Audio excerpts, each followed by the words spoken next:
Erythropoiesis, a lot of questions from that one as well. Very, very clinically relevant.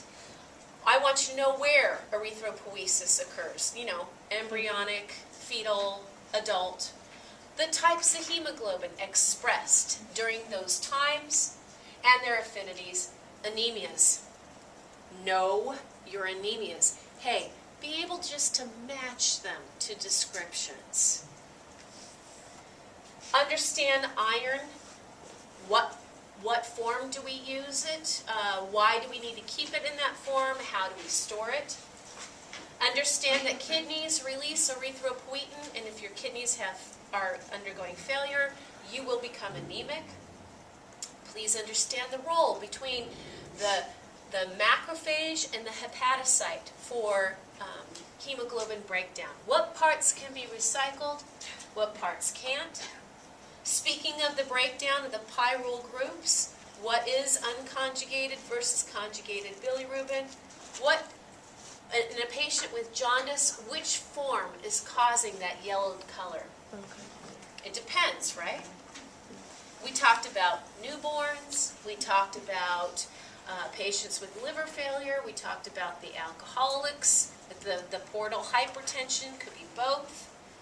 If there is a bile duct blockage, what kind of bilirubin will be accumulated? Conjugated. And I would also be able to take this information and apply it to hemostasis with the whole vitamin K deficiency, which is on the very next slide. And also please know your red blood cell indices. Going back to jaundice really quickly, do you understand that if you have bile duct blockage, the fecal matter will be white? Okay. All right.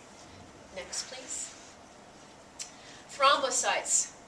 This is part of daily nurse care in our patients. You will absolutely come across a patient on anticoagulant therapy, heparin, Coumadin. As such, there are a lot of questions from this lecture.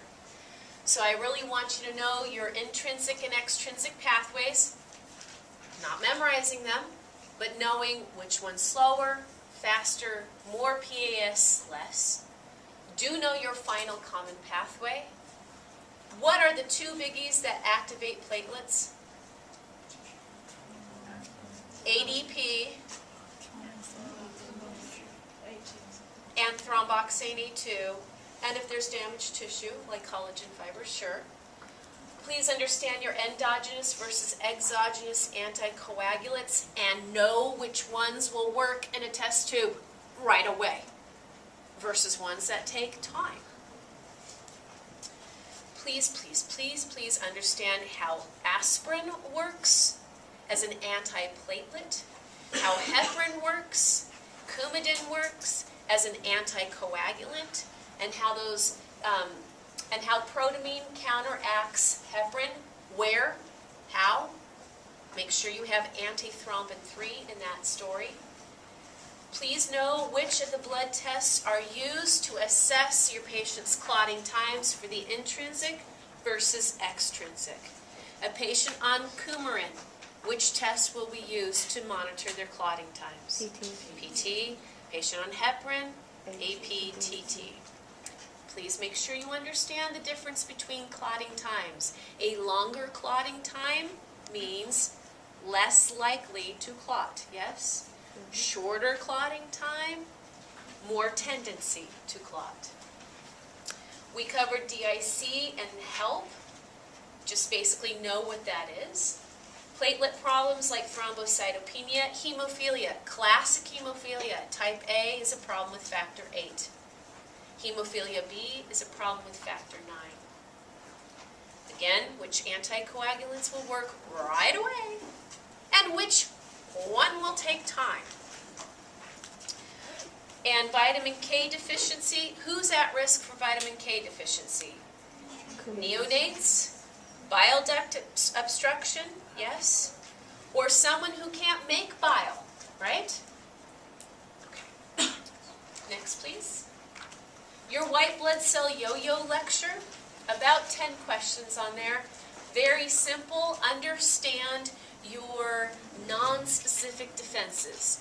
your mucous membranes, your cutaneous membranes. They're not specific, meaning they'll put up a barrier against anything you come in contact with.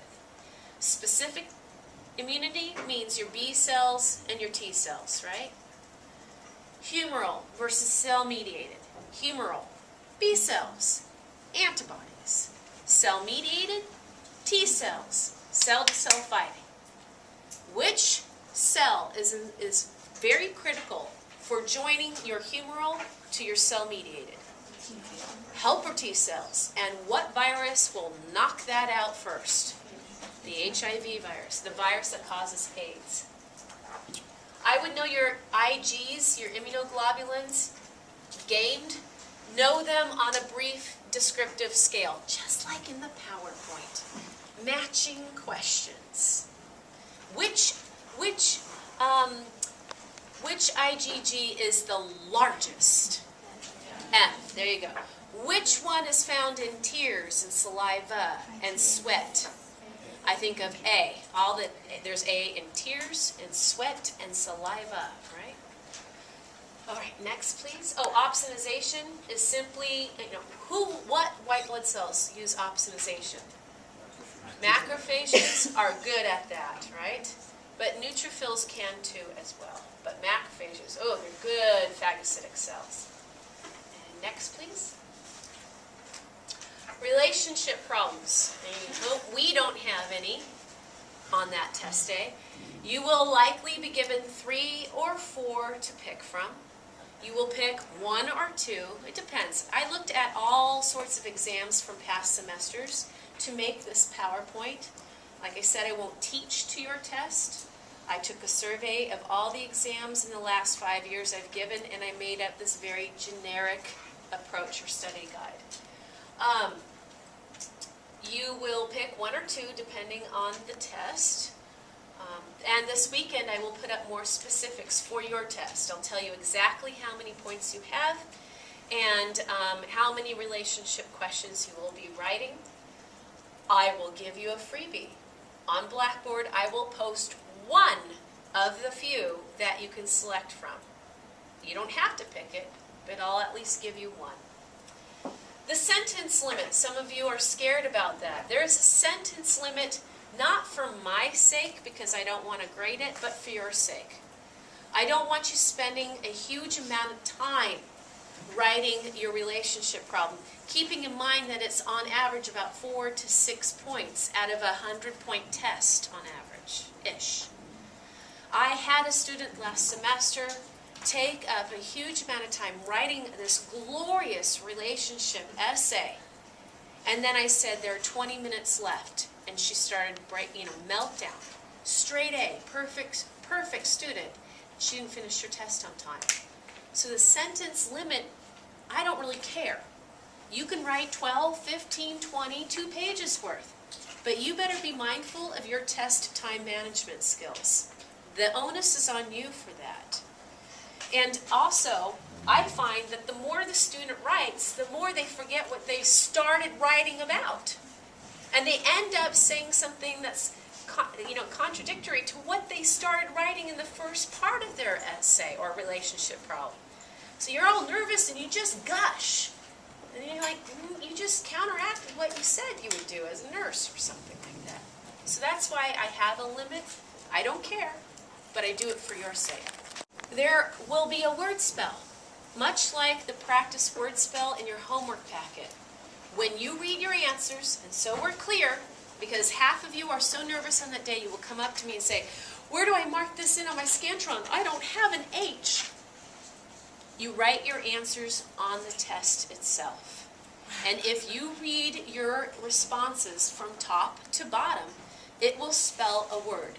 And it's not some random word I picked from the dictionary. It's something specific to this unit. Okay? And a lot of students like it because if they start to see the pattern, oh, I know what this is. But always check your work. Because like in your homework packet, those last few letters can change. Anemia, anemic. Right? Same number of letters in each word, but one's a condition and one's an adjective. Yes? And that's one wrong then, if you don't get it right. Okay. Any questions before we're done?